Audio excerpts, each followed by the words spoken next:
Lancia a pratiquement tout gagné en 1987 et la Delta a été sacrée championne du monde.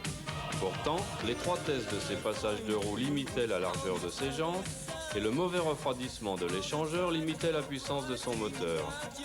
Avec ses élargisseurs d'ailes et sa calandre percée comme un gruyère, la Delta intégrale corrige ses lacunes. On ne voit pas qui pourrait empêcher Lancia de conquérir un nouveau titre en 1988.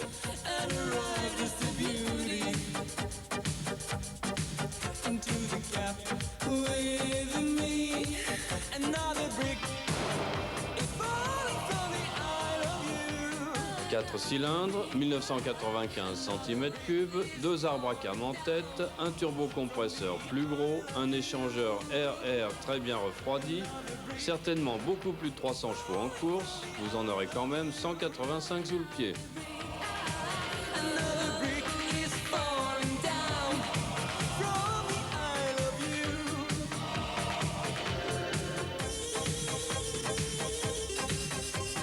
La Lancia Delta intégrale est une vraie sportive.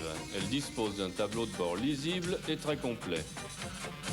Son habitabilité est bonne pour 4 personnes et la position de conduite est idéale.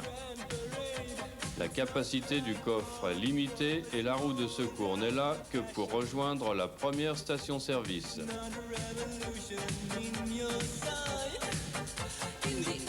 La Delta intégrale évolue dans un championnat du monde qui se déroule à 90% sur la terre. J'ai donc emmené le modèle de série sur le circuit de Cergy-Pontoise. C'est une manière rapide et amusante de découvrir le comportement d'une voiture à sa limite. Première évidence sur ces images, le caractère sous-vireur de la Lancia Delta HF a été conservé. Par contre, là où il faudrait lever le pied avec une deux roues motrices, le transfert de couple fait dériver l'arrière à la fin du virage. Si on veut jouer les marteaux à laine, un contre-appel au freinage annule le sous-virage initial et la voiture vire toute seule. Selon au tableau, le temps de réponse du moteur est tellement long que la puissance n'est jamais là quand on en a besoin.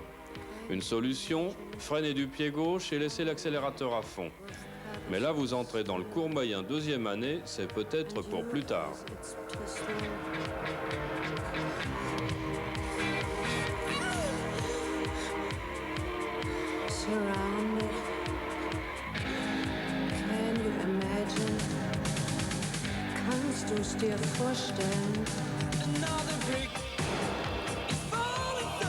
Les suspensions sont très souples et confortables. Elles manquent cependant d'amortissement en conduite sportive.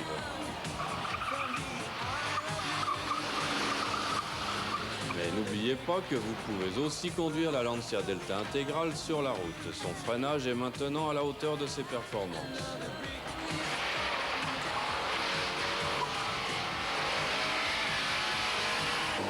Elle roule à 211 km/h et parcourt le kilomètre départ arrêté en 28 secondes. À ce rythme, la consommation est assez élevée.